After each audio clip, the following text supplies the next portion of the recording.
Hi and welcome to the first MX series in celebration of International Youth Day, brought to you by EcoBank. My name is Enya Duluwa and I'm one of your hosts today. Meet my other half, the beautiful one and only Ozina.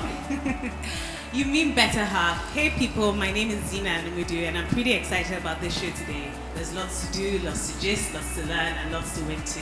I'm super excited too. Yes, just putting it out there from now. Literally, we are sharing money on this show, but for real, we are giving away lots of prizes. So stay tuned and stay interactive. You will also be able to ask our guest questions. So drop your questions in the comment box below and we'll get your answers right to you. Talking about guests, we have 4 fantastic guests today with us. We're going to be discussing careers, creativity and skills, and they'll be telling us how to find our voices. Let's not waste any time to meet them. First is Bankole Williams, a consultant par excellence, a peak performance coach who has proven record of helping organizations develop their human capacity to surpass their annual financial targets. He's a renowned force in consulting, assisting no less than 12 prominent corporate entities in Nigeria to develop and deploy solutions for long-term profitability and sustainability. Hi, Bankole. Hi, lovely to be here. Amazeballs. We also have the amazing, beautiful DJ right here, who's no stranger. I mean, she's a singer, songwriter, humanitarian, and also an ambassador. She's signed to a record label since 2014, and with a unique voice and eclectic music style, she's active in the music industry. How are you feeling today, DJ? I'm feeling mighty fine. Thank you very much. Thank you. Our third panelist is an actor, model, and presenter with a degree in physiotherapy from the College of Medicine, University of Lagos. She's all about girl power and lives every day doing the things she loves and wants to do, hoping she can inspire more young women to do the same. Meet Jemima Osunde. I know that's right, girl power all the way. And last but certainly not least is a Nigerian comedian, actor, and producer. He has organized popular and sold-out stand-up comedy like Bass came out uncensored across the globe. Meet Bright Okocha. I mean, literally the icon right here, better than as Bass came out. How are you feeling, Bass came out? I'm thirsty though. I know. Dropping the jokes right here. Wasn't you super excited about the show today? I'm so excited to be here. I'm kind of nervous sitting next to this man because he's just so funny. Like, I can't handle him sometimes. It's the sunglasses for me, even though he does, you know. It's called swag. It's actually called swag. Okay. Yeah, he told me, I put it on, someone like, man, it looks good on me. I was like, are you serious? I slept with you. Ever. Okay, let's get to it. I want to start off with Deja. Deja, how are you doing? I'm fine, thank you. But you know, you did say something. I don't know if we missed it. You said you're sharing money on this show. Yeah. As it's used today, you know. Yeah. Let's just learn about you. Let's just focus, right? Okay, I'll stay focused. I'll stay focused. So, Deja, how did you get noticed? Can you tell us your stories and your journey to Maven? Oh wow!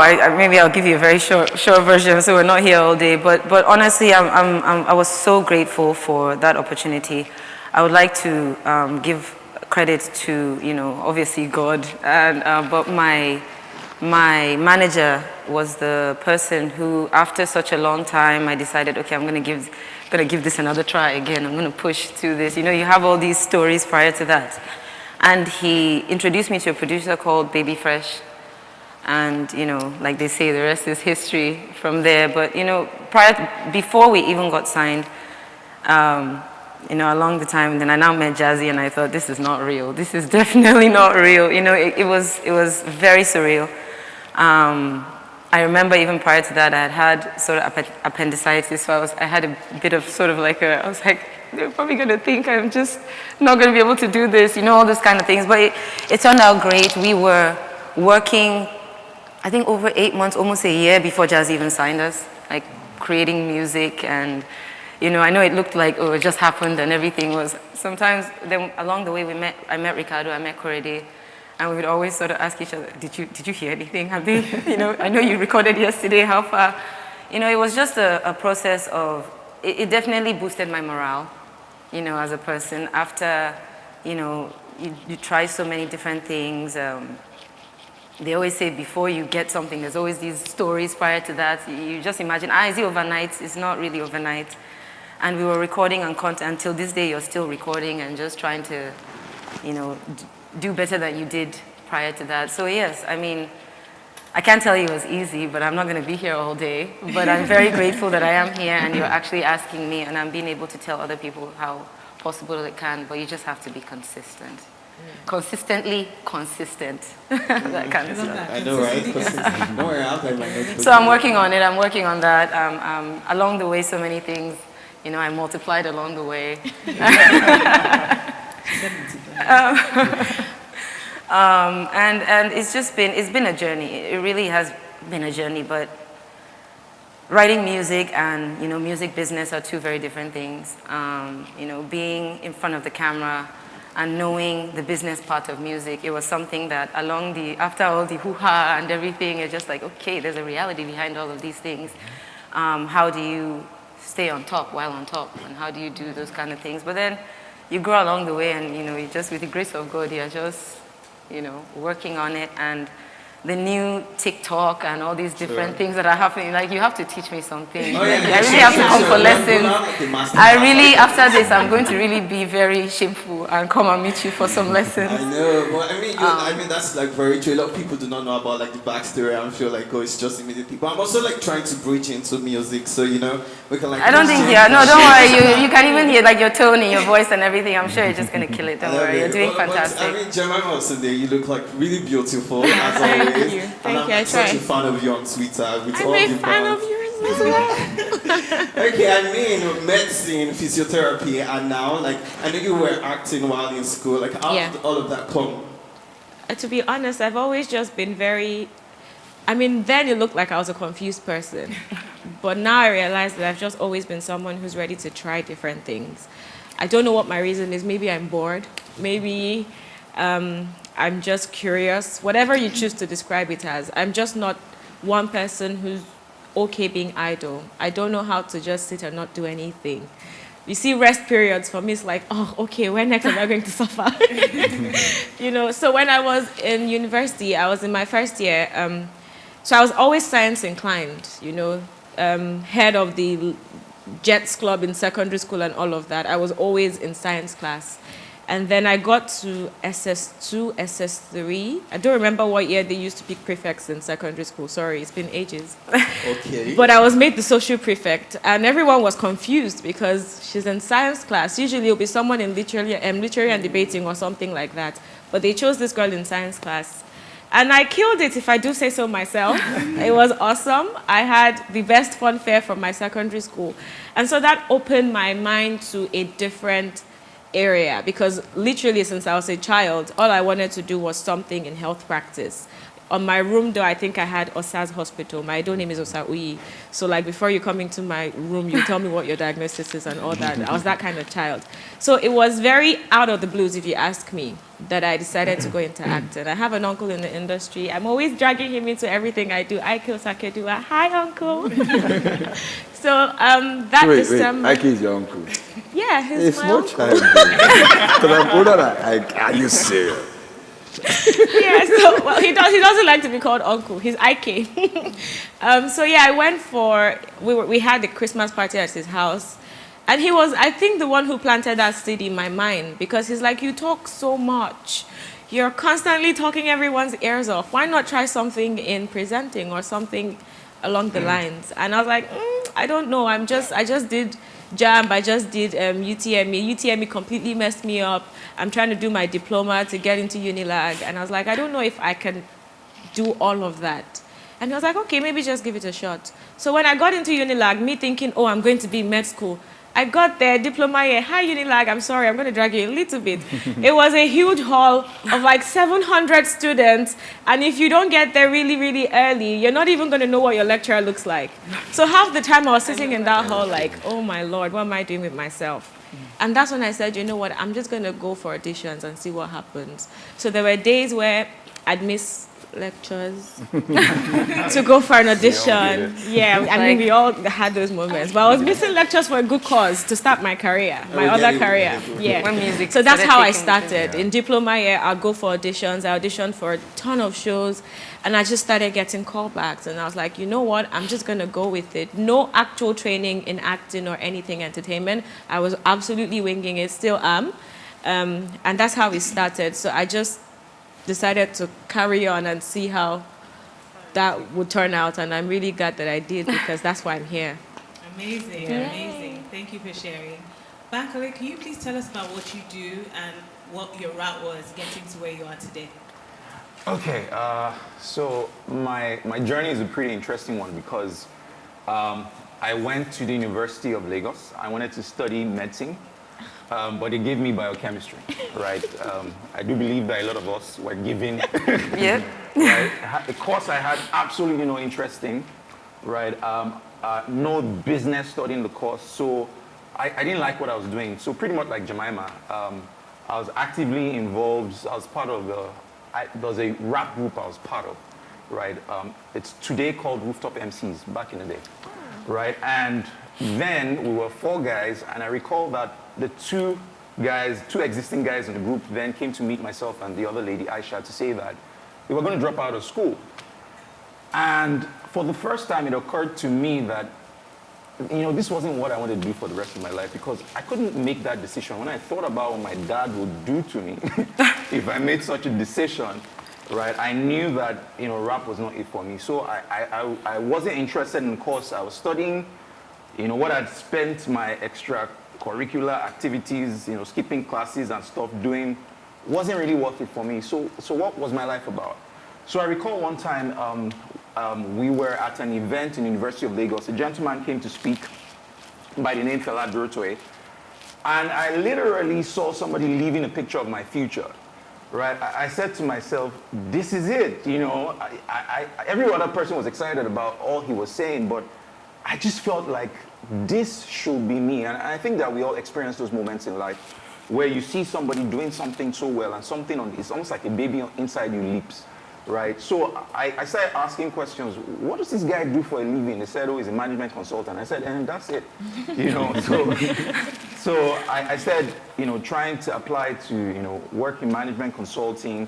But you know how it is in school. You go to school, study any course, come out, get any job, right? So the first job I got was in a bank. And somewhere along the way, I decided to drop out on the job, right? To eventually start, going into management consulting. And that's pretty much a bit about my journey. I mean, like the boldness for me, because like that with youths and young adults today, a lot of people like are scared to like chase their dreams. And you also spoke about something really particular there, like finding a mentor, like someone to look up to, and so that helps you like find your voice. Yeah. And so I just quickly want to run to Basket Mouth. The Basket Mouth, I was literally struck when you came in. Are you serious? Still that effect on people. Oh, damn. I'm stuttering now.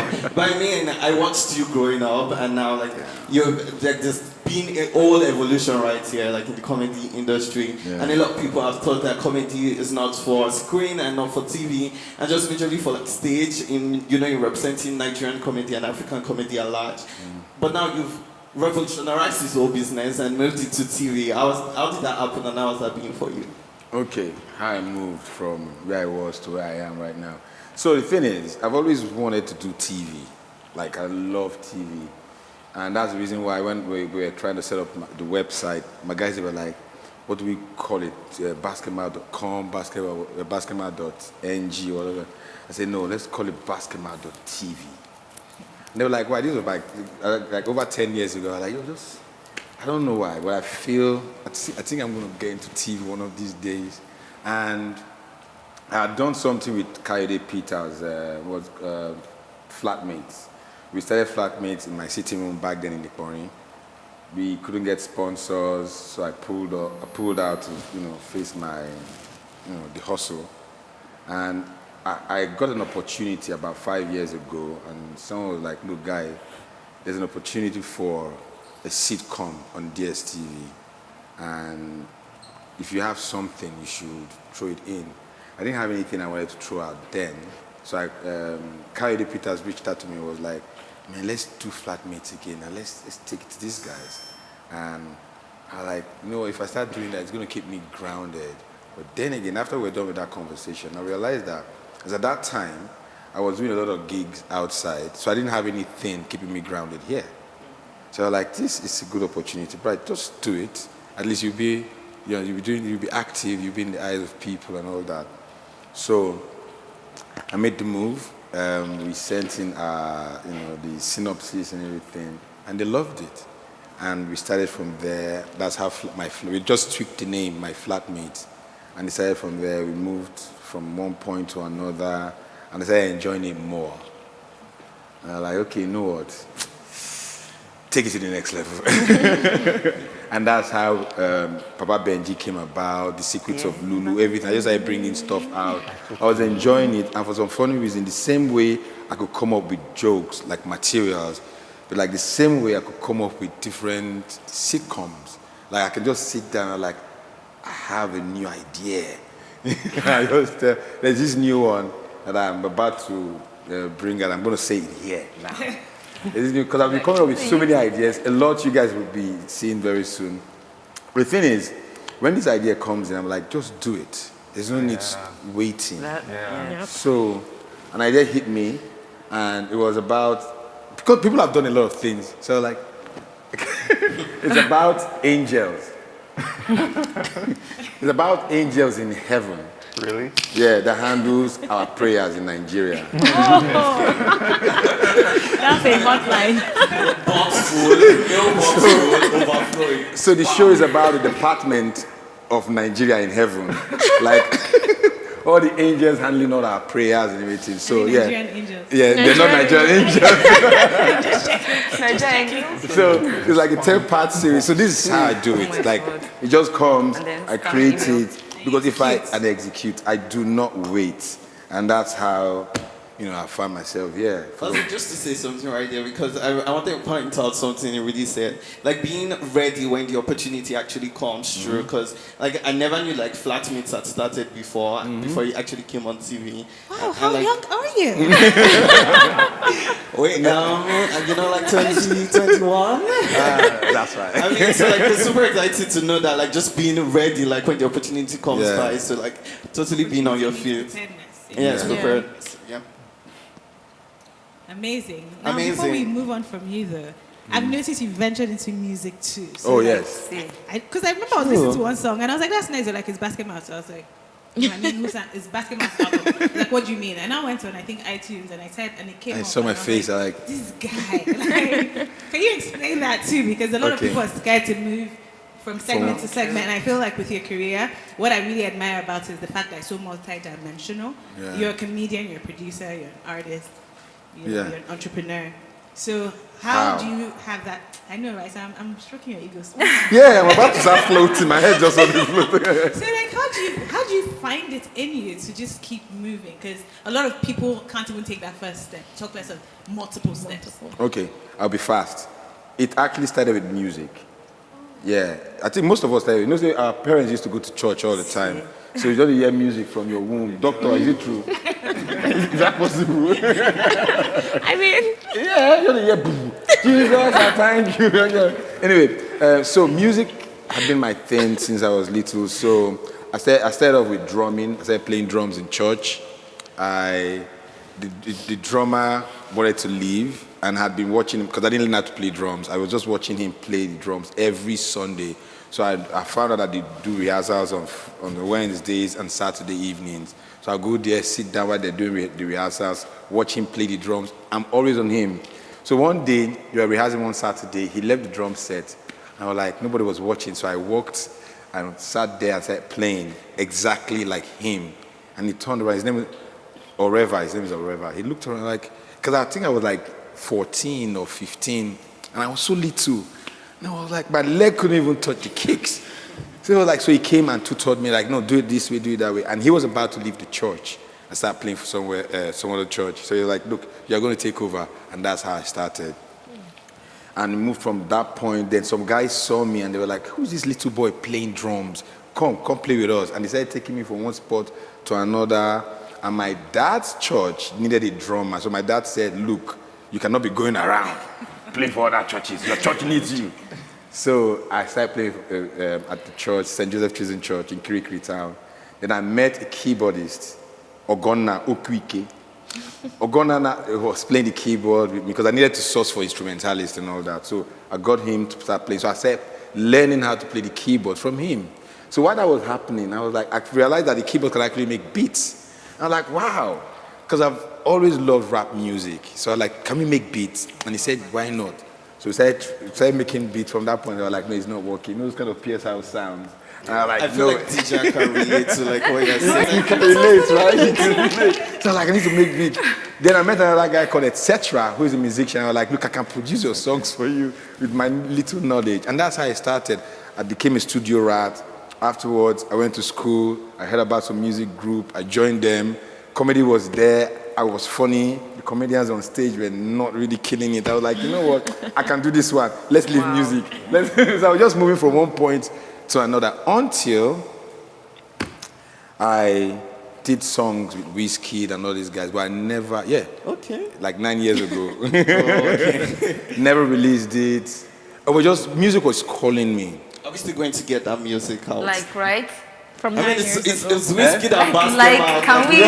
From 9 From 9 everything. No, say Wizkid. This weekend. I tried to release it one time, but no things don't change. That's what I'm saying, from 9 years ago. I know. But you can go back and just like read. So I did, it was crazy. I did one with FaZe of the Plantation Boys. I did one with Daria Talade. I did one with LD the Don. One guy, Rockers in Houston. I've just been working and keeping it. I never released it. And we started creating Papa Benji. And we needed soundtracks. And I was like, Bright, you can produce these things now. Because I've got some crazy ideas, some new sounds. Like, let's do it. Let's just do it. Let me call all these artists. I know them. So I started calling them, guys, how far I have this new sound, I have this new project. I'm going to send you some instrumentals. This is the story. This is how I want it to be. And the first person that dropped the verse was Duncan Mighty. And he got it right. And I was like, I'm doing this. God brought this to my... And that's how I started. And right now, I'm about to release my second album in 2 We're months. super excited. I mean, but it's also amazing to see like how the world has changed because you kept saying I was 14 and I was little. I was 14, I was in 100 level. First came out. Are you serious? Yeah. Okay, so it's our first giveaway. Before we carry on, I know. We mentioned earlier we have some giveaways, and so let's take you through how you can be part of this. I mean, we've listened to our amazing panelists, and so the first giveaway is a question and answer one. In fact, we have 3 questions. You only have to answer one out of the 3 for a chance to win. Just put your answers in the comment section below. Winners will be selected in the comment section and rewarded accordingly. Funds will be sent to your EcoBank account. Those who don't have will be required to open an instant account to retrieve their funds. So before I repeat start the questions, I need you to know that funds are only going into EcoBank accounts. So Exactly. question 1, you said, wow, open your account right now. It takes 2 seconds, literally. Literally. Question 1, which EcoBank product allows you to scan and pay? Question 2, how can you open an EcoBank account instantly? And question 3, which EcoBank product allows you to withdraw cash from the ATM without using a debit card? Okay, so what are you waiting for, guys? Put your answers in the comment box below, and of course, you could get the chance to win 5,000 Naira right here. So we are going on a quick break to show you some great features and benefits of the MX Express, brought to you by EcoBank. Don't go anywhere, it will only take a minute.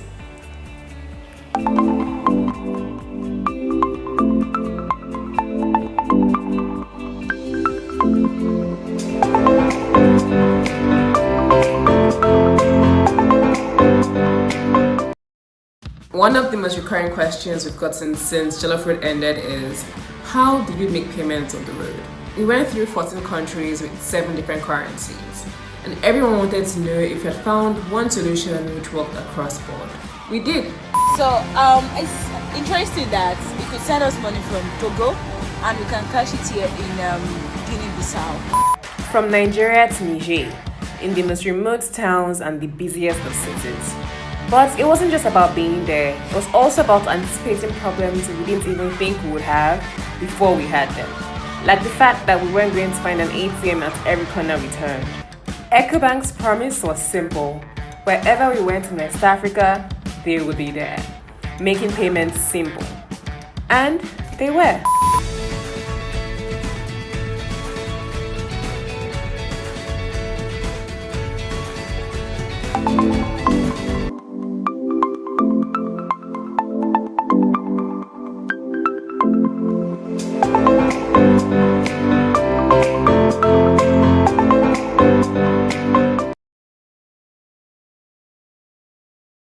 One of the most recurring questions we've gotten since Jollof Road ended is, how did we make payments on the road?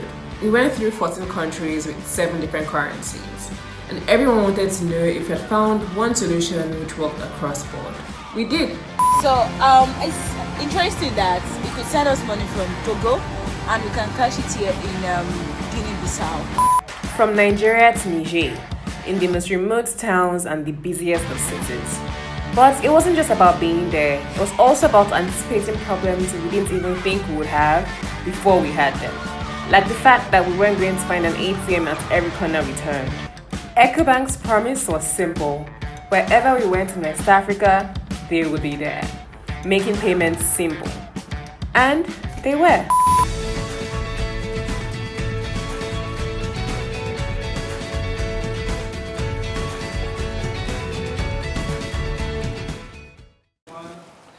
Hi and welcome back to the first MX series in celebration of International Youth Day, brought to you by EcoBank. We're still here with our amazing guests Bankole, Dija, Jemima and Basket Mouth, and we're discussing careers, creativity and skills, and they're teaching us how to find our voices. So far it's been insightful. You can join the conversation to just drop a question in the comment section and we'll be sure to get answers from them. Before we carry on, we mentioned earlier that we have some giveaways. Let's take you how to be a part of this. The first giveaway is a question and answer, and in fact we have 3 questions. You only have to answer any one of the 3 questions and stand a chance to win. All you have to do is put your answer in the comment section. Winners will be selected in the comment section and rewarded accordingly. Funds will be put in your EcoBank account. For those of you who don't have accounts, you'll be required to open an account with us today. 6 winners will be rewarded with 5,000 Naira each. So here are the questions. Again, which EcoBank product allows you to scan and pay? How can you open an EcoBank account instantly? And which EcoBank product allows you to withdraw cash at the ATM without your debit card? So now to the questions. We're going to be talking about challenges, what challenges you faced on your journey to fame and success, especially those faced by many in your industry, and how you address them to come out, at the top. Okay, so I want to go to you, Jemima.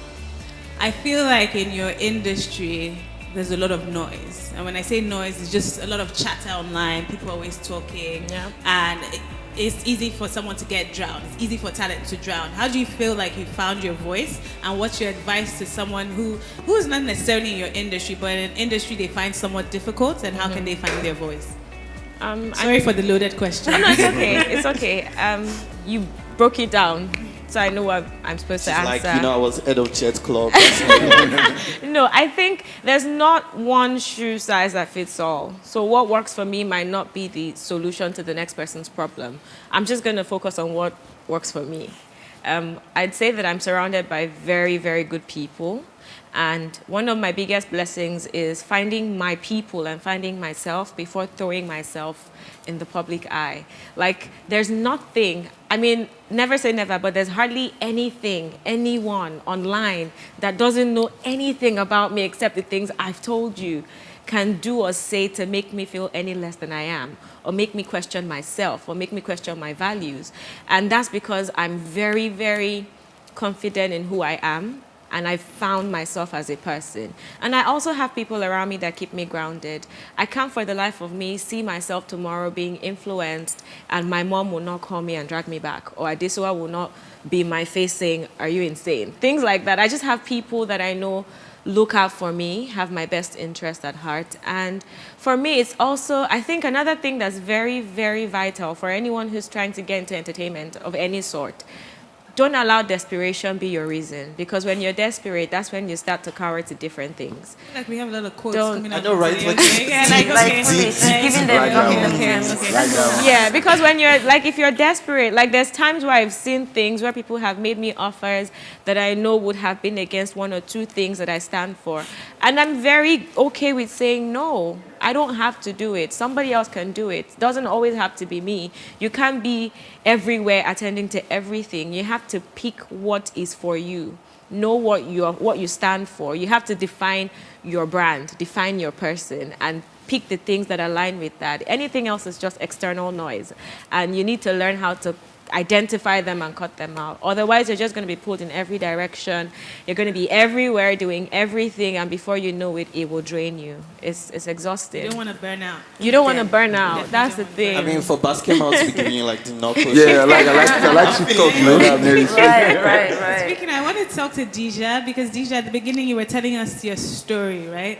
But I couldn't necessarily pinpoint. What do you feel like was that breakthrough moment? I remember you said something about 8 months. At what moment was it that you're like, okay? Oh, I mean, prior to, I guess, just to add to it, you know, I'm so weird. I'm so one of those don't ask, don't tell. If you didn't really direct me, I'd be like telling you other things. No, but for real, I think the journey of entertainment is, I always say music, especially if it's towards music, music picks you. Like if you pick it, that thing is such a very, it's like a relationship. It's like a very push or pull kind of relationship, because there are some people that will enter it, maybe dabble in it, but the people that are in it and are in it, it's like a psychological battle. Because like I was explaining to him prior to, you know, I'm someone that deals with anxiety. That's why I champion the whole mental health and, you know, pushing all of that. Because one of the parts of being in front of camera is not showing any of that. You know, so dealing with the fact that you're maybe feeling very down, but you're making everybody else happy. But in terms of my journey, honestly, I think I went through all the, you know, very, I'm sure, similar trials and tribulations in terms of cultural differences, being from sometimes where you're from and being that, is this what you're...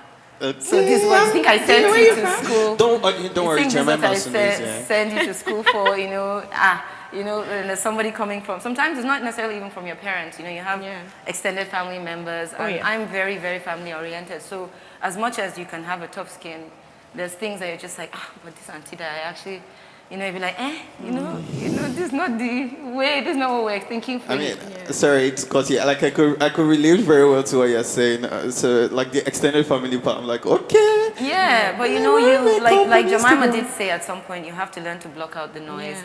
I think I also had a friend of mine, my music career in terms of where I first got the first let me perform in front of everybody was in Canada, where I tried out for this competition, and before I even opened my mouth, they were like, thank you, bye, hey, you know, what's up? Because you pick all these songs that everyone's doing all the time, so they were tired of hearing that.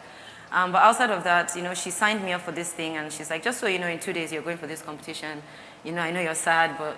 And from there, I went there and ended up winning, which I honestly don't know. I think they just, maybe at some point, they're like, maybe you see potential or something, because I know I made a mistake. But from there, I got online, and then my mom, you know, heard, and I was just like, I called my brother, I'm like, I need you to help me out here. I didn't know I was going to win. I was just doing it, and now it's like online. What am I supposed to say? You know, these kind of things. And then from there, it was just, I think my spirit is more stubborn than my person. It's like, really, it just slaps me back. You know you're in this because... So I guess my breakthrough was, honestly, one of my biggest breakthrough is outside of, I met a lady called DJ Supermodel. She's fantastic in America, and she just showed me certain places of myself that I wasn't really revisiting or visiting.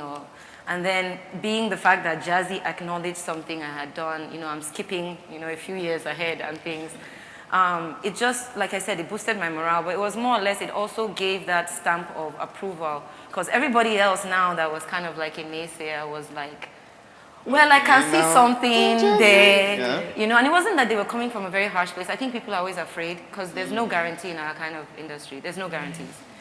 Everybody's dope, guys. Very true. So you better just come correct. Like, people are very talented. A lot of people just need a platform. Extremely talented. It's not well, I'm better than everybody, but you do have to have that kind of mindset to kill it in this game where it's like, I'm gonna, and I think for me was when I signed to Maven, signing was the beginning of you have to work twice as hard. You're now in the limelight. When you were not popular or anything, you could make a lot of mistakes, but I now couldn't make. So when you're asking for breakthroughs, or it's more or less, for me, it was a breakthrough mentally because I literally was very weak in my mind when I came into the game. I was always questioning everything I was doing. Like you, I got so many weird, and I was like, we're just going to die here. All these offers are giving me, I'll just cast all of us. You know, I was like that. I was like, even though I might not be that person that gets shortcuts, I will just take the longer. I'm always taking, even though it looks like it's not, it's always because I'm just like, I I want to be able to stand firm regardless of how weak I've been throughout the.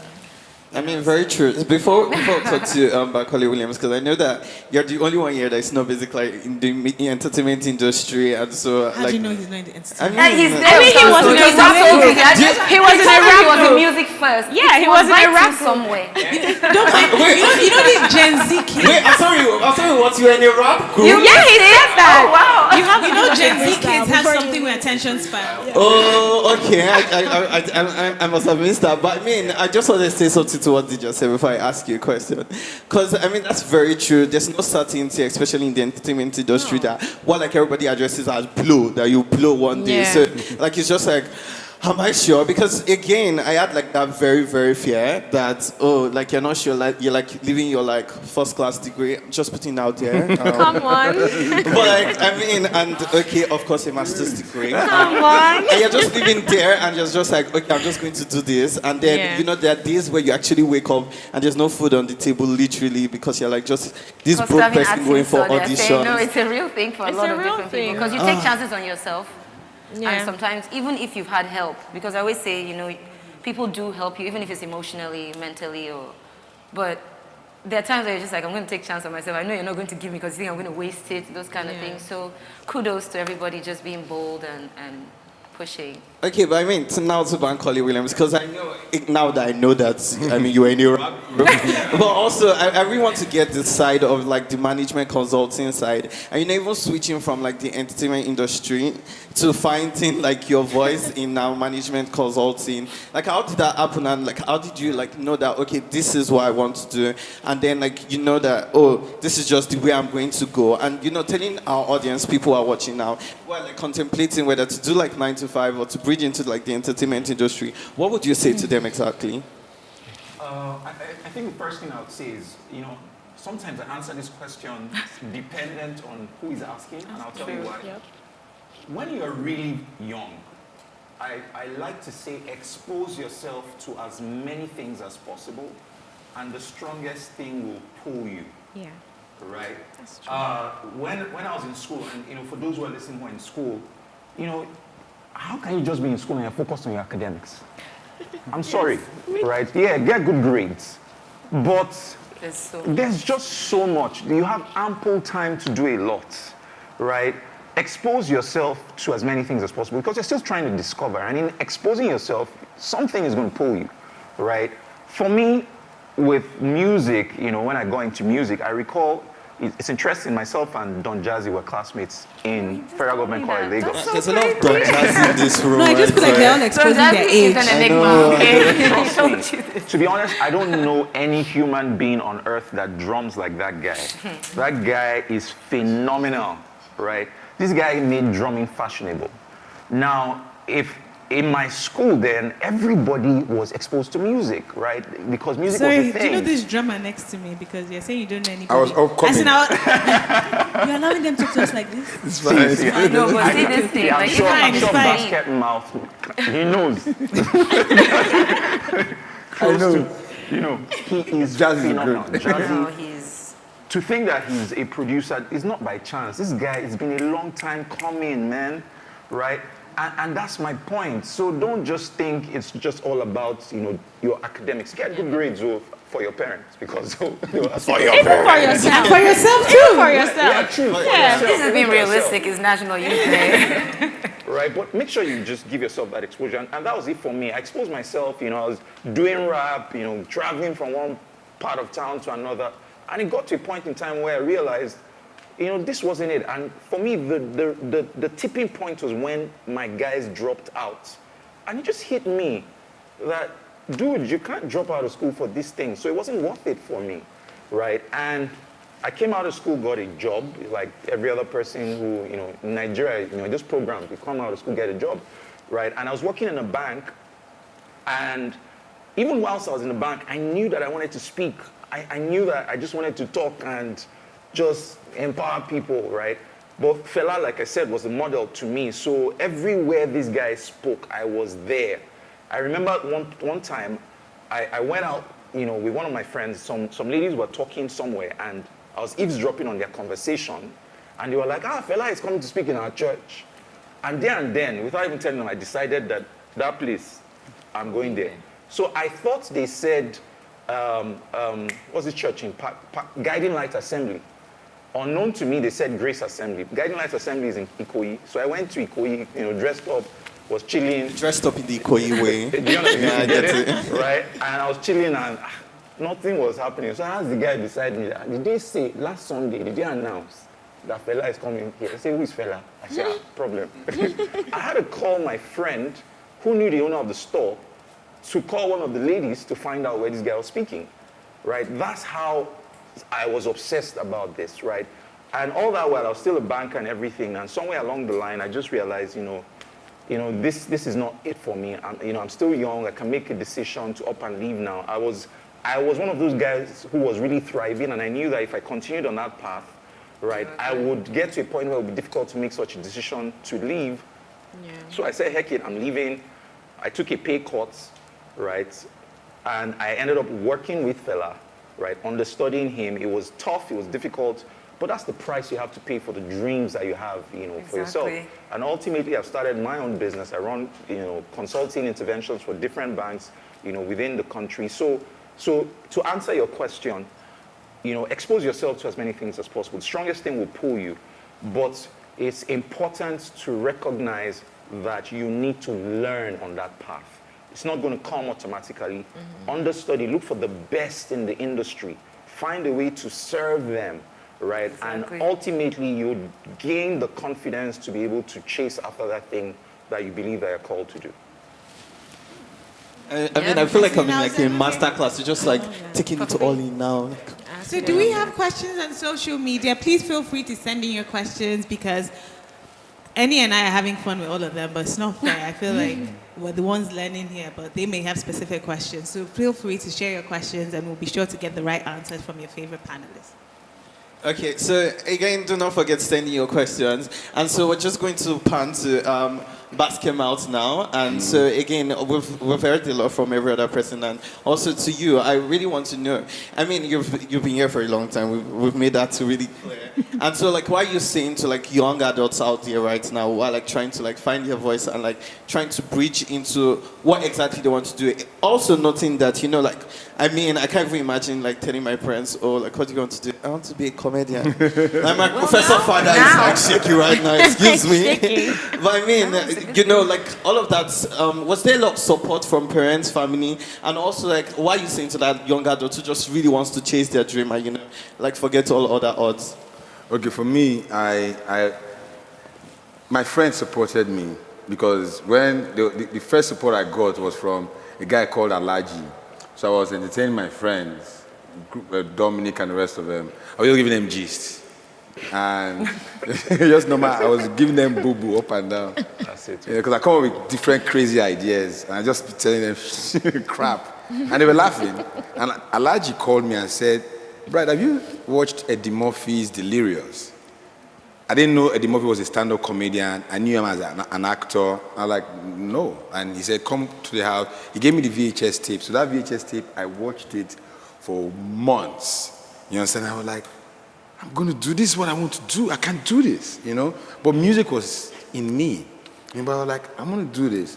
And I was tilting towards comedy, even though I was in music as well, I had to make a choice, and I didn't make a choice too quick. I was holding music and doing comedy, and my friends supported me, music-wise and comedy. Just anything I want to do, we are there for you.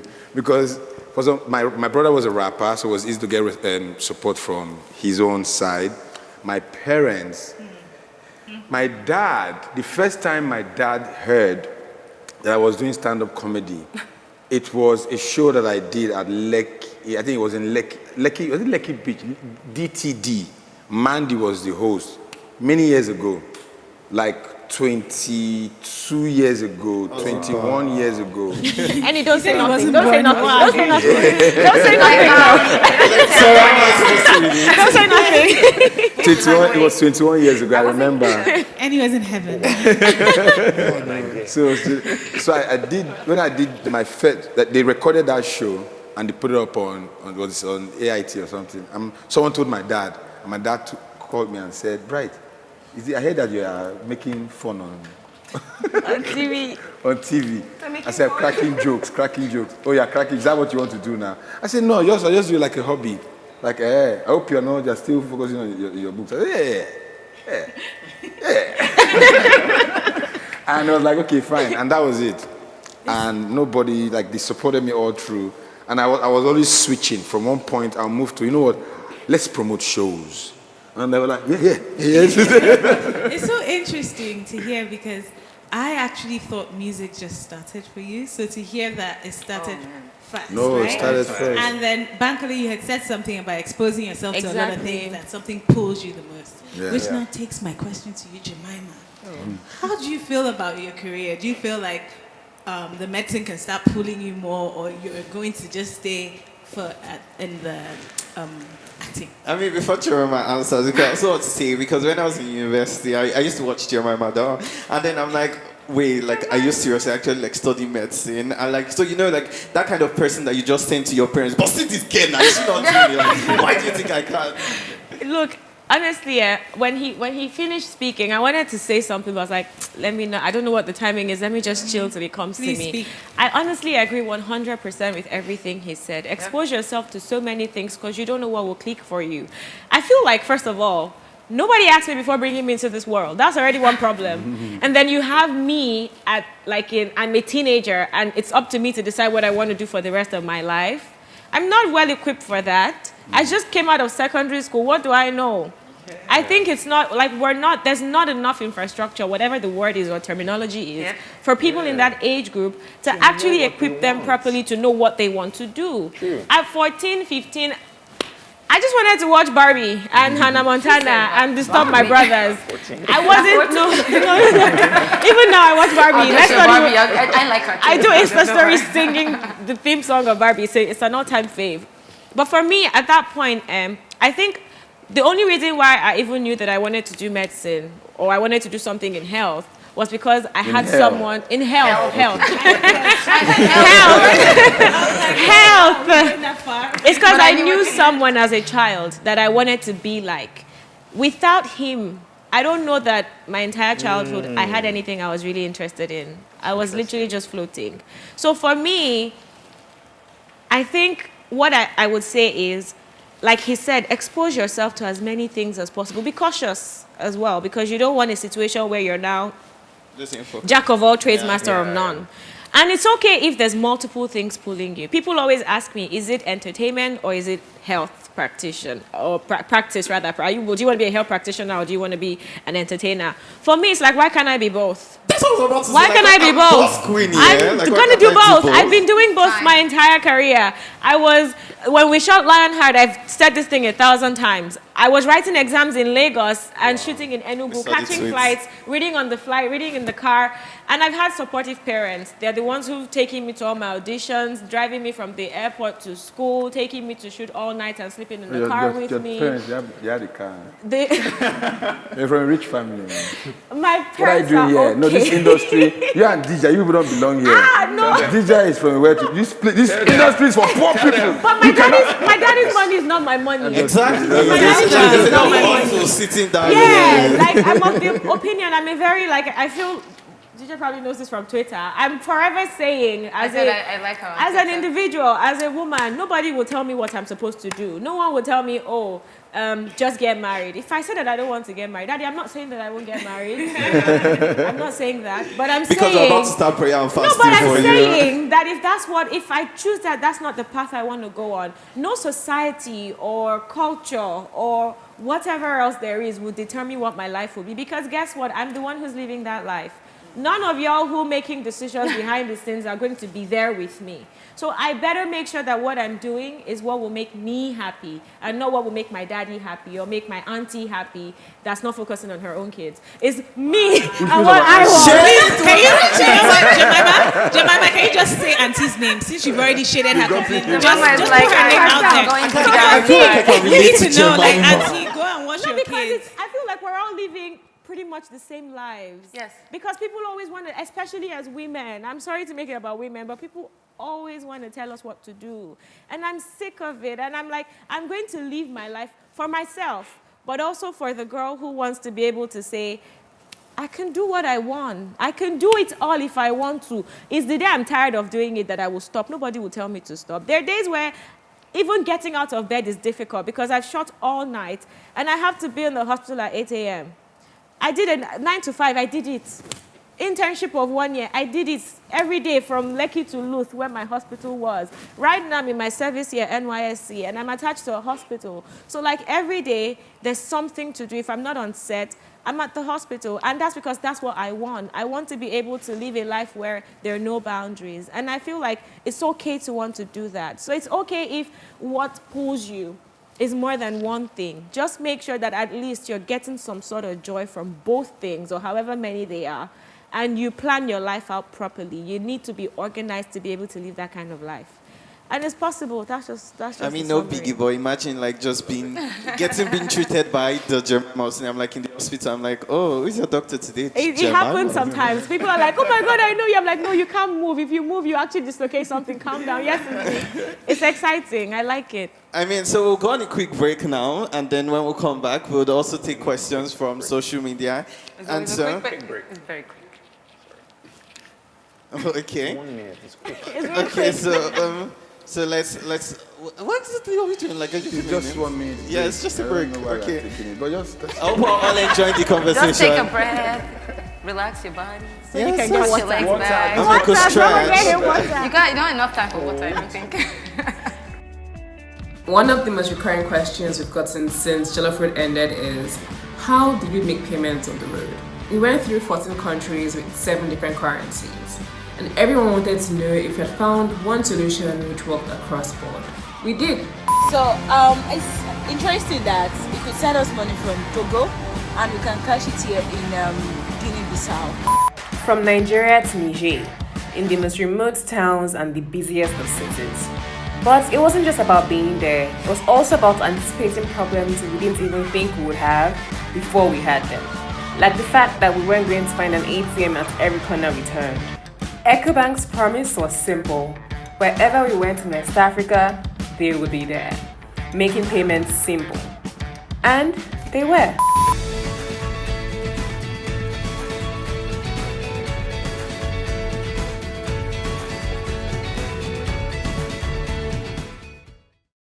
One of the most recurring questions we've gotten since Jollof Road ended is, how did we make payments on the road?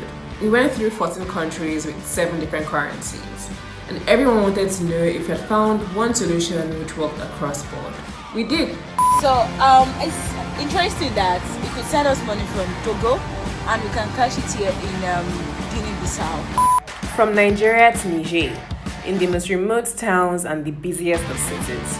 But it wasn't just about being there, it was also about anticipating problems we didn't even think we would have before we had them. Like the fact that we weren't going to find an ATM at every corner we turned. EcoBank's promise was simple. Wherever we went in West Africa, they would be there, making payments simple. And they were.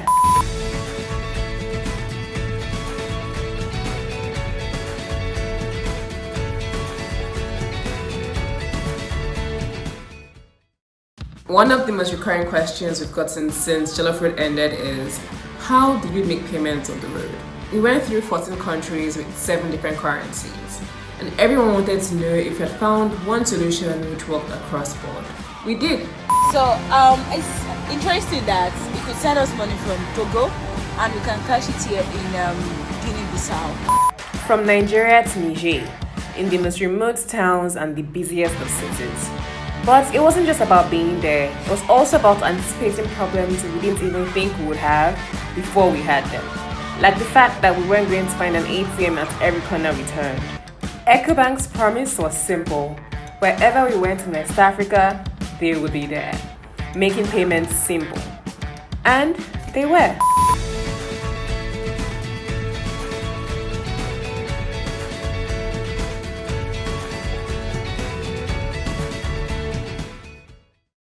One of the most recurring questions we've gotten since Jollof Road ended is, how did we make payments on the road?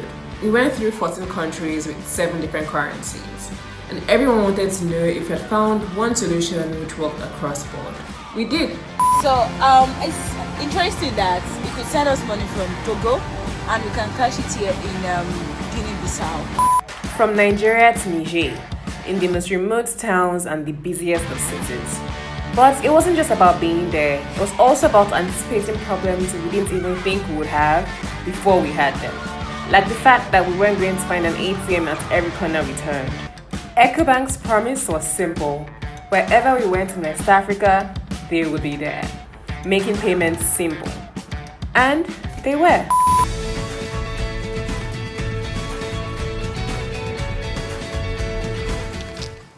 Hi, and welcome back to the first MX series in celebration of International Youth Day, brought to you by EcoBank. I'm still here with my fantastic guests. Jemima, we have a question for you on social media. Now, you've kind of already touched on this, but I just want to ask the question so you can just respond again. How do you combine being a doctor and acting? And how do you advise people in 9 to 5 to pursue their dreams? We're laughing because I literally just said one question that Always anywhere I go, comes. Everyone. But that's how it was was on cue. I love Do you know why? It was Because so they're cute. amazed by what you're doing. Because a lot of people don't know how. I feel like sometimes people don't know when to leave their 9 to 5. You know, sometimes I tell people that I feel like people are not realistic about it. They just feel like you can just jump from place to place. To place, yeah. I left my 9 to 5 because I started making more money on the side, not because I wanted to. If I was making more money on my 9 to 5, in fact, if I find a 9 to 5 today that's paying me more, I would go back to it. Because there's structure. Exactly. It's very important. I personally think everyone, I mean, unless you school in a Nigerian university, Nigerian university is like home training. You need it, in my opinion. It gives you, it makes you a hustler, especially if it's a federal university. I went to Unilag. In Nigeria. In Nigeria, being in Nigeria, actually. Just as you're born Wait, in can Nigeria. I say something there? I went to a university Where? that not in Nigeria. I'm serious. That did not have electricity throughout. It's look, it's Central possible. House. Not a blink. It's very possible. No light at all. No So light for at me, all. it's like you need get problem. something to We have give you problem. structure, something to help you with your discipline, because you need that. It's that one that you will take into whatever side job you want. I'm always punctual to everything I go to, usually, considering Lagos traffic and other factors. I put these things in. But that's because I had to learn how to be like that. And to be honest, I learned most of that while I was in school, because if you come College of Idi Araba, Luth, if your lecture starts at 8 a.m., I had lecturers that will shut the door at 7:50. And they won't let you in. So punctuality was key. It was important. You need to learn. I had lecturers that would ask you if you shower twice a day.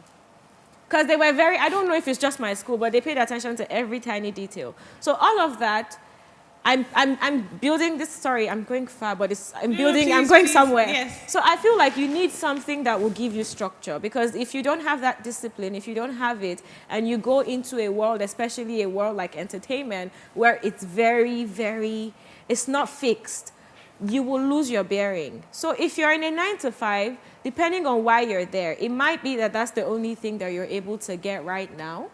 Hold on to it. I honestly am pro 9 to 5. I think you should hold on to your 9 to 5 until you have an alternative. I would not ask you to completely drop it. So, I wouldn't ask you to Gemma, completely just drop hold on your thoughts. But you will continue. I just want to do like a quick go through. Did everybody here do a 9 to 5 at some point? Yeah. Oh yeah. Yeah. I just started. NYC counts. Oh, okay. For Okay. people in health work, you have to do, there's a compulsory 1-year internship that you do before NYSC. I did that last year, COVID year. And it was basically an 8 to 6, plus the days you're on call. So it was very, very important. It was vital to teaching me structure. And when you consider the economy we live in, I wouldn't ask anyone to sit at home waiting, because it's more often than not, for the creatives, it takes a while. It doesn't kick off immediately. It takes a while. So it will be unfortunate for you to leave the 9 to 5 that's giving you little, something to hold your belly, and then now you're just stranded. Unless you have alternatives of how to survive. Survival is key. And ultimately, it's down to your passion. For me, I'm passionate about both fields. I'm never not going to do both things. Right now, so for me now, I quit my 9 to 5 because I felt I had guilt, because there are times I had to run out of the hospital for a shoot and delegate to a colleague or something. So what I do now is I work in the hospital, but on voluntary basis. So I know that whenever it's convenient for me, outside of the job that's feeding me, paying my house rent, and actually putting money in my account to live the lifestyle I want, whenever I have time from that job, I go and satisfy myself in the hospital. But that's because I've built it to the point where I can strike that balance. But for anyone who's starting out, I would say, if you have a 9-to-5 that's paying you something tangible, while you're still trying to, put that left leg in before you can take the right leg into the creatives or whatever your alternative or best of both worlds, in my opinion, is, I think you should hold on to your 9-to-5. Yeah. Thank you. The next question is for you, Bankole. This person, his name is Akeem. He says, yes, it's good to do different activities while the strongest strongest activity will pull you. Now, how do you finance the strongest activity that pulls you? How do you get fund? They're asking you for sponsorship. Give it away. Sponsorship How do you for that find a sponsor? activity. That's literally what the But question those is are the asking. important things. Yeah, but I like the question. You see, truth is, when you start out, you are your sponsor. And when I mean you're your sponsor, I mean your community, Your own sugar your daddy. friends, your family members, right? These are people who have known you, who will believe in you. I remember when I said, heck it, I was going to leave a bank job to earn less than half of what I used to earn as a banker. It didn't make sense to people, but I knew that I needed to be my sponsor, right? I needed to put money aside to ensure that I could cater to the needs that I had, to the lifestyle that I was living at the time and all of that. See, before somebody invests in you, they want to see that you have taken a stake on yourself.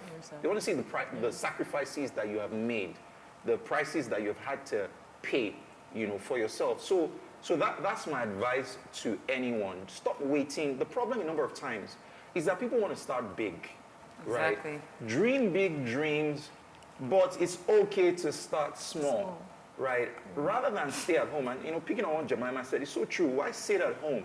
The answers are on the road. Go and serve somebody, right? And learn how to start small. There are tricks of the trade to doing this thing. The problem is, you have a big dream, you want to start big. How can you scale it down to something that your 10,000 naira can cater to? Oh, you want to speak, you want to empower people. Make your community, your friends and family members laugh. Maybe somebody may be inspired by what you just did and say, take this 50,000 naira. So my advice to anyone who has a gift or a talent or anything is, put yourself in the game. Put yourself out there, right? Start doing something in wherever you find yourself, right? And make sure you also have a means of catering to your bills. I think this is critical because, I just wanted to also chip in on what Jemima said because, I believe in passion and I believe in living your dreams and all of that. But the reality is your dreams are great, but your bills have no respect for your passion, right? Your bills keep coming. You don't pay bills with passion. Definitely not. So That's so true. you don't. They will come. Definitely not. So make sure you have something. Like when I left banking, I knew that the bills would keep coming. So I found something that could easily convert to money that I didn't mind doing. I didn't like buying and selling, but I loved Polo by Ralph Lauren t-shirts, right? So I saw someone who I had a friend who used to bring them in and everything, and I was selling those things. I just had like a side hustle. A number of people that you see doing great things, forget it all. They have other things that are catering to certain lifestyles on the side until everything is stable. So that's my response to anyone. I mean, that's very true because like volunteering, I say, is like very important. So, like in the time where you're not exactly sure what you want to do. I mean, because I remember when I came to Lagos, it's when. So you just came to Lagos? Yeah, exactly. There's exactly. I finished university and I came to Lagos. From and where? I worked 2 jobs. From where? From Ekiti. Welcome. Yes, thank you very much. You could give me a grand entrance. Exactly. So I remember working like a 9-to-5 at a media company and then working at a restaurant like from 6 to like 11. And so like, those times. I mean, so like those were like troubled times again because my parents were not. I'm still in those times. It's just that maybe it has improved a little bit. The people A don't see little that. bit. Yeah. I don't see that part. Another thing that's very important is living within your means. Don't judge your situation based on somebody else's pocket. So there are times where you might be starting out, you're still in the days of humble beginnings or whatever term you want to describe it as. Don't be distracted by what someone else is doing. And it's so easy in this industry, right? For you to be carried away. That's one problem that a lot of people have. A lot of people are so competitive. With the wrong things. They don't even know for the wrong things. And the thing is that if you start competing with someone, you're targeting yourself to that person's past. Because the person is on the move. You don't know the person's plan. Yeah. So if you're saying, man, I won't beat this guy. In the move, so you're going to continue trying to beat him for the rest of your life. So it's better that you look at yourself in the mirror and go like, man, I want to beat this guy. Exactly. So you need to do what you want to do and try as much as possible not to be too comfortable by being on top of the bottom. A lot of people say they shine for one area, man. I mean they shine here. No, for there, I need to shine. Push yourself, take yourself from that spot, move it to the next spot, and keep pushing yourself. And before you know it, like this, she said something like, do everything. I did everything. I did do signposts before. I feel like you're like the original Osla. No, you do have to do everything because how will you know what? I did signposts, yes. I remember I see they passed the area. I see my when you say signposts, as in stood. No, like those ones that you cut, those olden days ones that you cut papers and use paint. Signs like people's business. Sorry, what's that? I don't know. You cannot. You wanted to drag you. For one. They see those guys for. They'll be spinning it. And own your hustle. Own it. Teacher, you know what he's talking Own your about? hustle. Wow, he said she this. does. First of all, I grew up in Kaduna, so a lot of things that maybe had passed in Lagos, you know, they were still working, they were doing those kind of things. So, and the thing is, you will never know what, like, the way life is. Like, some people get ideas of, like, I'm sorry, I'm going to go a bit biblical right now. When you pay your tithe in church, a lot of people are waiting for the money to just come or it doesn't work that way. Yeah. So the thing is, ideas are like wealth, right? So when you say, oh, I pay my tithe, whatever, how you want to pay it, God will bless you almost immediately. So those things are, man, this is not a good idea. I know bad. I know if you do them now. You've just lost it. You've just lost like 5 or 10 million right there. So once those ideas comes in, grab all of them, tear them apart, run with all of them. Like I said, finance them if you have to by yourself. And if it's going to cost you 10 million naira to execute this thing, and you don't have 10 million naira, everything get 10% off. You can execute everything with 10% of the actual cost. Now just the quality will drop. However, when the quality drops, it's not the end of the world. Right now, the world is a big market. Everybody's selling. Everyone is selling. Yep. So if you're waiting for yourself to get the right team, the right equipment to create the kind of quality work you want to put out there, by the time you are ready, they don't say finish. The idea is already stale. So immediately it comes in, because let me give you an example. If you go to Ikpori market now, for instance, now you have a customer that you buy tomato from. Everybody on that line, they know your customer. But if you are going there, they'll be like, guy, I get fresh one. No? Exactly. I get fresh one. They'll still call you. Advertising until you meet your customer. And guess what? That person coming to buy, if he or she turns around and sees fresh tomatoes that's better than that one, she'll stop here and buy it and avoid a main customer. So you have to keep selling, no matter how bad the quality is, because people are searching, people are trying to discover talents, you understand, and they will discover you. And they will, from nowhere, Dr. said, like, I'm making music now. And I think it was divine, because I told God that, look, I would like to create an album, right? And Dr. said, I was doing a promo, Enugu, that my show in Enugu, that was shouting, Enugu. And Dr. said took that thing and used the Enugu and made a beat and created some Igbo sound from it, some Igbo, like, high life music. And I heard it, I was like, guy, and I sent him some more sounds. Can you create this? He did it. Can you create this? He did it. After like 4 tries, I'd like to meet with you. He met with me, and I was like, we need to make an album. And that's how it started. But guess what? If that guy had not made that move by doing that Enugu thing, I wouldn't have had an album by now. because that is move and I favor me. Not even my move. Do you understand? So everybody, it's not for yourself. You are actually making moves. It's a ripple effect. Yeah. So one thing that, like, for instance, now I met Jemima. The first time I met her one-on-one was in a hotel when we did one show together backstage, and I looked at you, I was like, Oh, that's true. Oh, The yeah, AMVCA. Jemima. It was the AMVCA. AMVCA. I Yes. like, yeah, Jemima. And eventually I got married to her.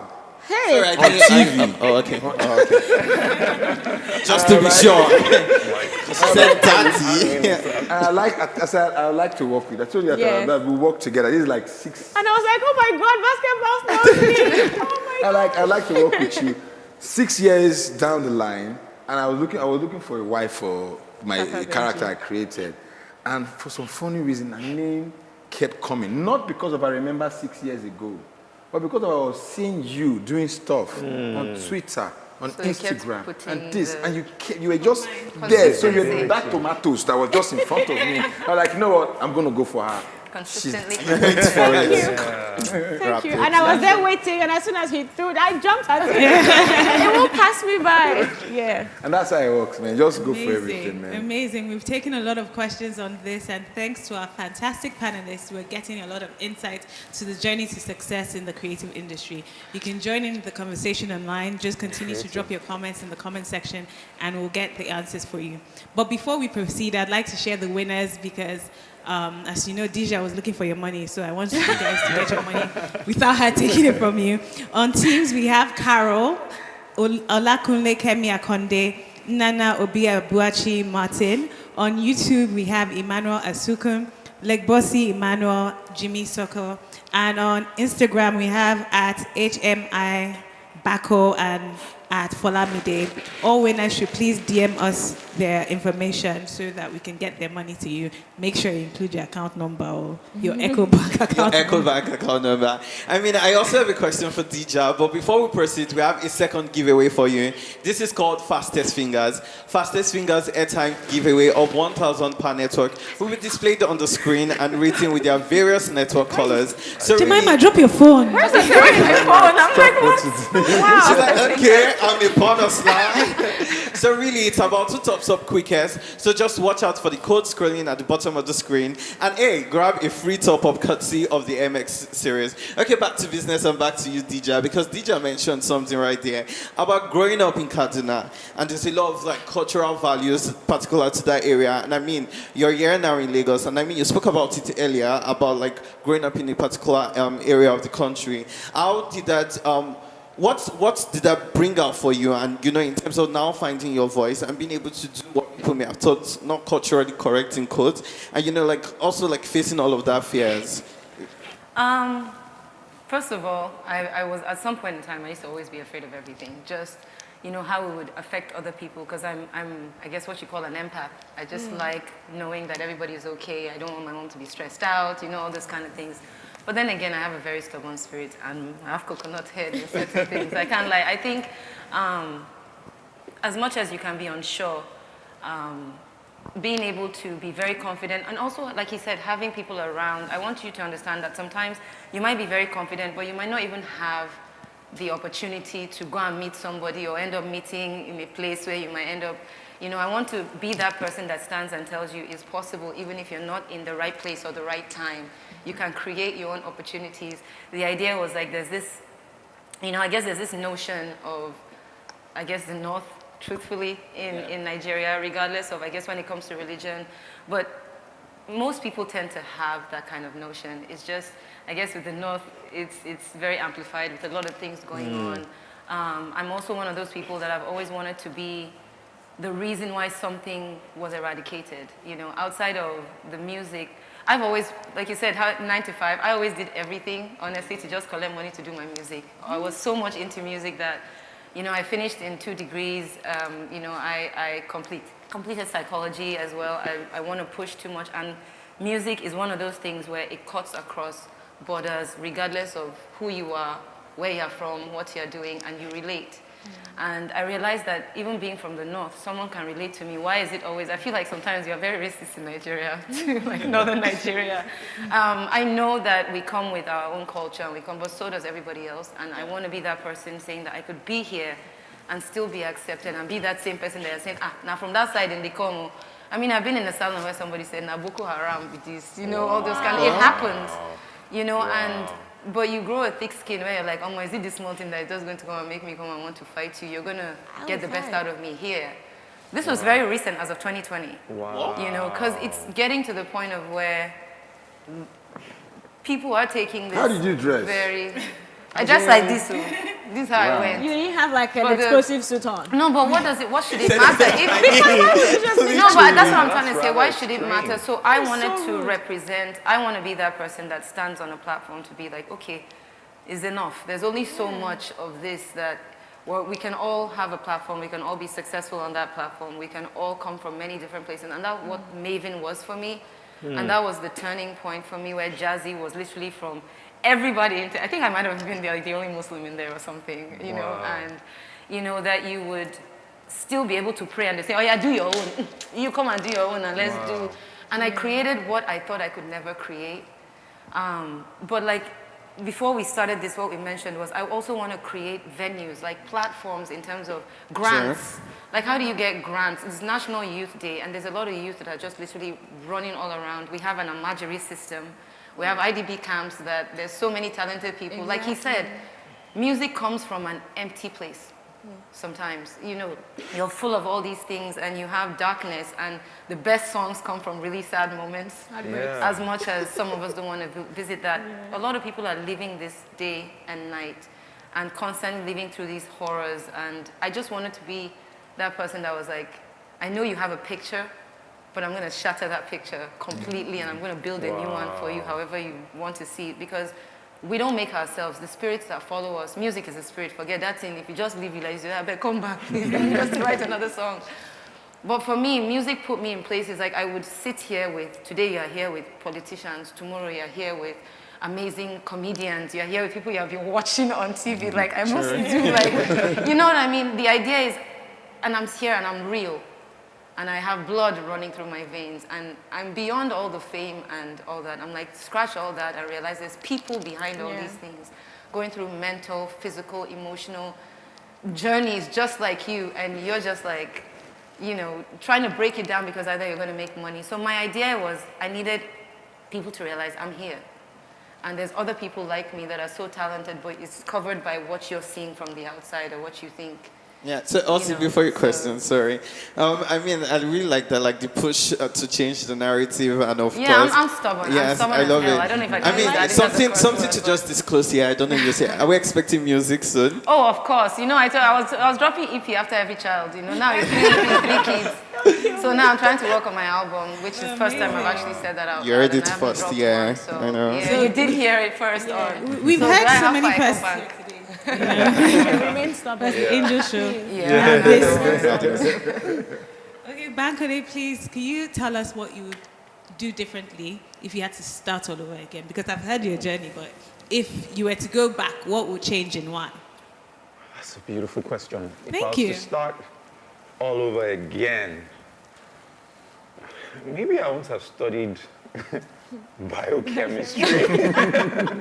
Because I don't even remember the definition of biochemistry. It was for character development. Right, and I agree that being in a higher institution gives you that kind of structure. So maybe, you know, maybe I would have exposed myself more to some other things at that age, because like I said, when you're young, you have time, you know, you have resources. I would have done more. So maybe I would have exposed myself to some of these things that I'm currently doing a lot earlier, and who knows? Probably have become a What about you? One thing you'd have done differently? I think a lot of people say I would have started probably a lot earlier. I think when you start earlier, in schools, I think in our schools right now, both public and people should be able to say, I'm going into the music side, or I'm going into this side, or I'm learning from because I learned something. Please teachers, please play teachers more.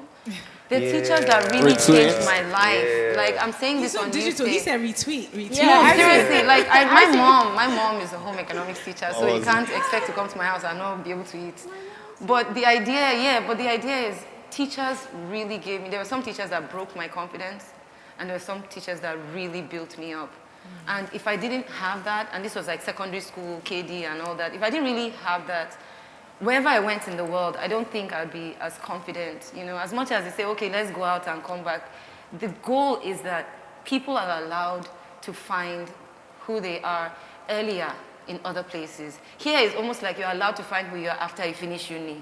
Or after, it's almost like it's unsaid, but it's like, okay, now, Shana, that you're bigger, and you're like, well, I was trying to talk from before, but now I don't even know how to have a conversation. A lot of us don't even know how to have proper conversations with one another. So these are the real events that I like to focus in when I'm working in music, and what I would change differently would be to try to battle my anxiety a lot sooner, because I didn't really know what it was. I just felt, today I'm not confident, and tomorrow it was always that voice in your head that you can't do it, you can't do it. But outside of that, forget, we're still there alive, we last. We're gonna do, Jemima, what would you have done differently? I think I would have slept more when I was in secondary school. Because now I'm either stuck in Lagos traffic or somewhere making money. So I would have slept more. And I probably would have started dating earlier, because these days I'm so lazy to put on a dress and go sit in a fancy restaurant. It's so much work. You can virtual dates now. Now you can, because of COVID, you can talk online. I just want to stay at home and watch K-drama. Like, yeah, those are the two. I mean, I don't think I would have done anything significant differently, because I started at a good time. I had the right people with me, and I started with a good base of who I am. So a great foundation helps and makes it fantastic. So what foundation. we're saying today is, please create great foundations for the youth and bounce off of that, I guess. Honestly. Thank you so much for joining us today. It's been an amazing time. Before I get to you now, this man, you know, like I almost survived. I actually almost survived today. At the end, I was going to be like, wow, I survived basketball today. I feel like we should have like a private session on just basketball and, you know, just to... No, me, I'm going to tap onto you. Yes, like on tap onto the knowledge. You know, EcoBank was shooting, you should sponsor that, you know. Before you tell us what you would have done differently, I also want to know, like, your final words to the youth and what you have to say. So I mix both together now. Yes, now. You know how to mix everything together. That's just your way. Now, for the younger guys out there, my people, we are all youth. Don't, like they've said everything, like follow your passion, you know, do things for the love of it, not for the money, the fame, the women and all that. You understand? Because that's what God sees, your heart. Yeah. You understand? Nothing else.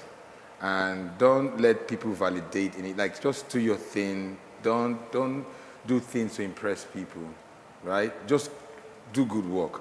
When you create content, because I'm more into content and all that, when people create content, a lot of people create, let me use an example, and I've used this before. So people sell water in a champagne bottle, right? So that's why you spend so much money, you get the stuff, and I'm like, is this it? While some people sell champagne in a water bottle. You spend so little, and you get so much. You understand? And you're like, why this person only charge this much? And that's what a lot of us are. You understand? Most of us, we are so good, but we package ourselves so, you know, like it's not well done. So you need to strike a balance. You get the right, and don't be in a hurry. If you come up with an idea, I'm that guy that go like, run with it, but just don't run with it. When you get the idea, sit with it and try to like build it up as much as you can. Like break it down into space, into structures where, like for instance, if you have an idea of a movie, for instance, don't just go with the story. You understand? Don't get one idea and you go with that story. That's not a good movie. You understand? Don't rush with it. Build it more. She knows. It's going to take forever. But work on your characters. If you have an idea, there's nothing like a perfect joke. Yeah. There's nothing like a perfect joke. There's nothing like a perfect song.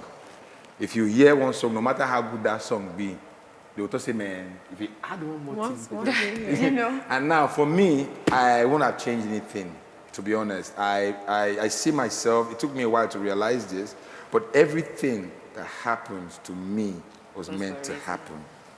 Deep, written down, yes, stored, like, processed. Before I go like, man, why? Nah, I don't do that anymore. If it happens, I'll go like, I'll start asking God, why is this happening? Okay, I take my time, relax, and I'll tell you, I know we have to round up, but I'll tell you one thing that happened, quick one. There's a new show that we're bringing out, it's called Ghana Jollof. how I came up with this idea. I went to Ghana to meet a guy that wanted to make a movie. And I said, guy, instead of making a movie, let's make a series. Because movies will come once and it's gone. But with series, you can run with it for as long as 10, 20 years. And they were like, yeah, let's come up with something dope. And I was like, okay, let's do it. And I was like, fine, I'll come up with a concept. We're in Ghana. I was driving back to the hotel and I was thinking, I was like, I'd like to do something that will bring in Nigeria to Ghana or Ghanaian to Nigeria. And like, a name. Then Ghana Jollof came to my head. And from there I started running. Now, the interesting thing is that Ghana Jollof is not about rice, jollof rice. It's about two Nigerians that went to Ghana to Jollof. So I just twisted the whole thing. And guess what? The guy, after I created the budget, I told the guy that it's ready. This is the amount. And the guy disappeared. Nowhere to be found. So this is me after I'd spent because I was writing back to back for like 1 week because, it's crazy that I gave it to the guys, my team to develop, and it was ready. And this guy was gone. He wasn't picking up my calls. And I was like, damn. So I went to Netflix. I showed it to them. They were like, yeah, Basket is dope, but we need something more.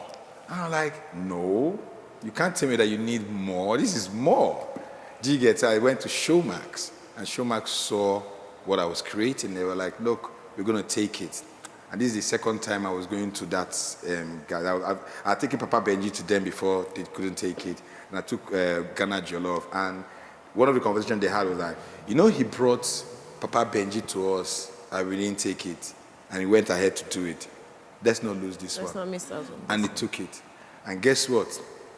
I'm happy that I'd never beat myself after that guy disappeared on me. Exactly. Because he was the one that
One of the most recurring questions we've gotten since Jollof Road ended is, how did we make payments on the road? We went through 14 countries with 7 different currencies. And everyone wanted to know if we had found one solution which worked across the board. We did. So, it's interesting that we could send us money from Togo and we can cash it here in Guinea-Bissau. From Nigeria to Niger, in the most remote towns and the busiest of cities.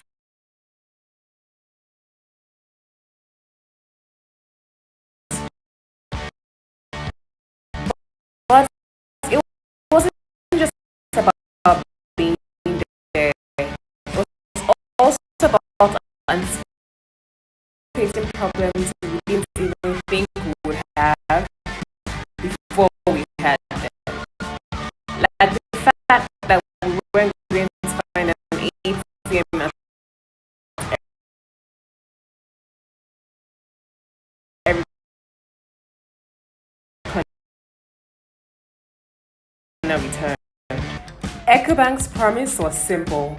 Wherever we went in West Africa, they would be there, making payments simple.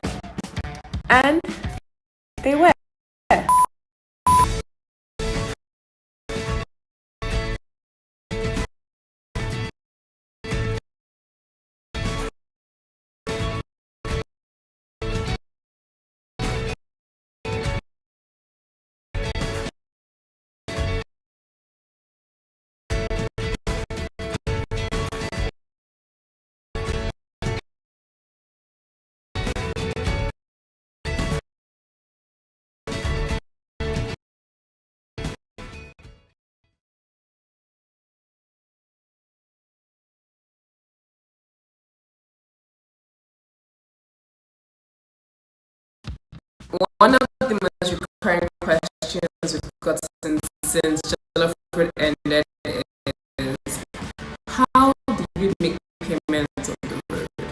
we went through 14 countries with 7 different currencies.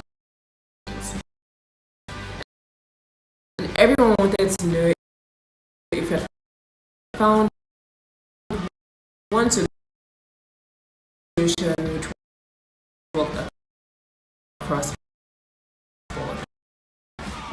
We did. So, it's interesting that if you send us money from Togo and we can cash it here in Guinea-Bissau. From Nigeria to Niger, in the most remote towns and the busiest of cities.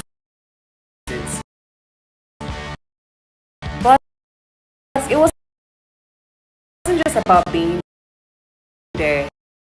It was also about anticipating problems we didn't even think we would have before we had them.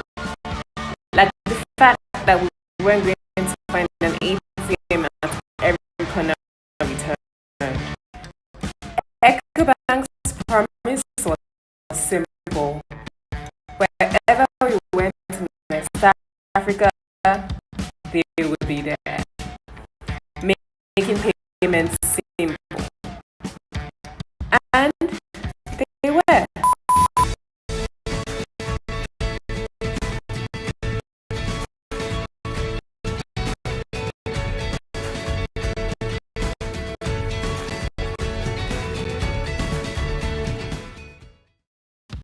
One of the most recurring questions we've gotten since. Thank you so much, ladies and gentlemen, for joining us. Do not forget, it is the MX Online Series hosted by EcoBank. We hope you've had an amazing time today. Thank you, and we hope to see you at the next session of the MX Mobile. Do not forget to follow us on all of our social media platforms. That's totally fine. And do not forget, my name